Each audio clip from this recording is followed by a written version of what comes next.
स्वामी प्रसाद मौर्य का अपनी बेटी को लेकर दर्द छलकता नजर आया। जी आप सब भली बात ही जानते हैं कि स्वामी प्रसाद मौर्य की बेटी इस वक्त बदायूं सीट से भाजपा की सांसद है और स्वामी प्रसाद मौर्य समाजवादी पार्टी के महासचिव नेता। जी हाँ, तो ऐसे में देखा जाए एक तरफ सपा दूसरी तरफ भाजपा, जो उत्तर प्रदेश में एक दूसरे की विरोधी पार्टी मानी जाती, जिनके बीच 36 का आंकड़ा है। लेकिन जब बात पिता और बेटी के रिश्ते की आती है तो स्वामी प्रसाद मौर्य अपना दर्द काबू में नहीं रख पाए और सबके सामने दर्द बयां करते नजर आए। दरअसल लंबे वक्त से ये कयास है कि स्वामी प्रसाद मौर्य या तो अपनी बेटी को समाजवादी पार्टी में ले आएंगे या बेटी के कहने पर भारतीय जनता पार्टी में वापस चले जाएंगे।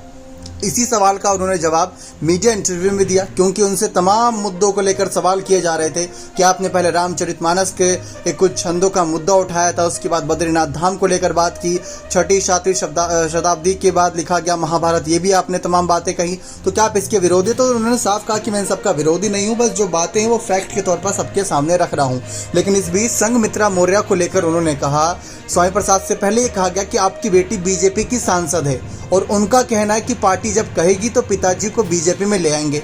इसके जवाब में कहा कि बेटी तो बेटी है। जी हाँ, ये स्वामी प्रसाद मौर्य का बयान था। उन्होंने कहा कि बेटी तो बेटी है, उसमें बचपना है, वो जिस पार्टी में है उस पार्टी के सभी नेता स्वामी प्रसाद मौर्य को समझ चुके हैं, लेकिन मेरी बेटी मुझे अभी नहीं समझ पाई, उसमें अभी बचपना है। दरअसल स्वामी प्रसाद मौर्य भाजपा से पहले कहीं ना कहीं बसपा में थे, फिर उससे पहले जनता दल में थे, तो अलग अलग पार्टी उन्होंने बदली है, ऐसी बात नहीं है। लेकिन उसके बावजूद भी उन्होंने साफ कहा कि जब मैंने एक पार्टी छोड़ दी तो पीछे मुड़ के कभी नहीं देखा। लेकिन शायद ये मेरी बात मेरी बेटी नहीं समझ पा रही और वो गलत पार्टी का साथ इस वक्त दे रही है। यानी एक तरीके से स्वामी प्रसाद मौर्य सही मायने में चाहते हैं कि उनकी बेटी उनका साथ दे, समाजवादी पार्टी में आए, क्योंकि बदायूं जो सीट है उससे अखिलेश यादव के चचेरे भाई धर्मेंद्र यादव कभी चुनाव जीता करते थे। 2014 में धर्मेंद्र यादव की जीत हुई थी, लेकिन जब 2019 में बदायूं से उतारा गया संघमित्रा मौर्य को और वहां पर स्वामी प्रसाद मौर्य ने उनके लिए जमकर प्रचार किया, तो जीत संघमित्रा मौर्य की हुई थी।